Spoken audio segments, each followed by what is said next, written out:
गाँ दुईटी ना गाँ छाती चिरी एमुंडु सेमुंडु जाए लंबी थिबा ए सीसी रास्ता ही गाँ को दुई भागरे बांटी देछि। ये होछि कोरापुट जिलार सीमांत गाँ चांदिली। रास्तार बाम पाखरे छत्तीसगढ़ धनपुंजी। दुई गाँ रे रहउछंती गोटिए परिवार भाई भाई बाप पुओ एमिति अनेक संपर्कीय। किंतु गाँ मझिरे लंबी जाइथिबा एही रास्ता केवल गाँर ना नुहे संपर्कीयंक ठिकणा भी बदलाई देछि।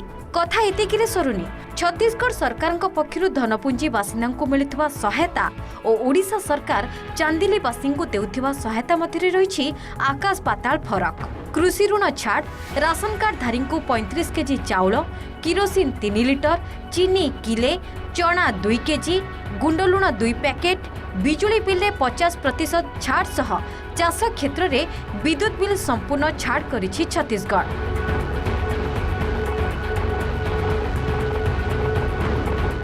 अन्यपटे ओडिशा सरकार 5 किलो चाउल और 2 लिटर किरोसिन छड़ा अन्य किछि देउनथिबा अभियोग होइछि। चाउल तो मिलছে आज्ञा और किछि नहीं। किरोसिन मिलছে किरोसिन ए छत्तीसगढ़ भलो छै आज्ञा। छत्तीसगढ़ रे हमर टिके भल फैसिलिटी अछि हमर ता ओडिसा रे टिके एते नाही। राशन रे हमर देउछि एबे 35 केजी चाउल देउछि आ लुण आ चीनी चना किरोसिन। केवल राशन नुहे शिक्षा स्वास्थ्य सबु क्षेत्र में धनपुंजी ठारू ढेर पछरे चांदिली। 13टी गाँव नहीं गठित चांदिली पंचायत रे हाईस्कूल टीए नाही। प्राथमिक शिक्षा परे एठाकार पिला छत्तीसगढ़ धनपुंजी उपरे निर्भर करती। चांदिली रे गोटे स्वास्थ्य केन्द्र रही किंतु संज नईले बंद। सेपटे किंतु लोकों को 24 घंटा स्वास्थ्य सेवा मिलुवा कहते लोके। पड़िशा और संपर्कियों को मिलुवा सुविधा चांदिली बासिंदा को छत्तीसगढ़ मोहरे पड़वा को बाध्य करुछि। अन्यपटे कोटपाड़ विधायिका तथा मंत्री पद्मिनी दियान कहते चांदिली बासिंदा दाबी सरकार पाखरे उपस्थापन करेंगे।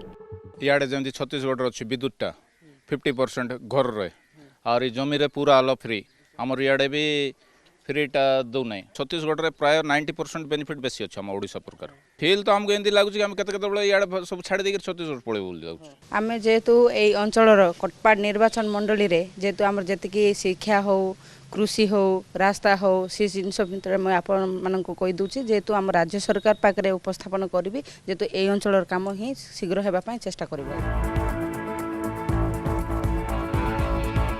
गरीबों को नहीं सरकार को कहीं केते योजना हेले वास्तव में किंतु सरकार योजनार कार्यकारिता नहीं नाना प्रश्न उंकी मारुछि।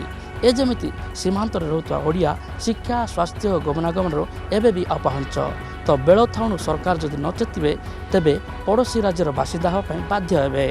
ओडिशा छत्तीसगढ़ सीमांतरू camera person Sandeep Dalai T Gauri Shankar OTV.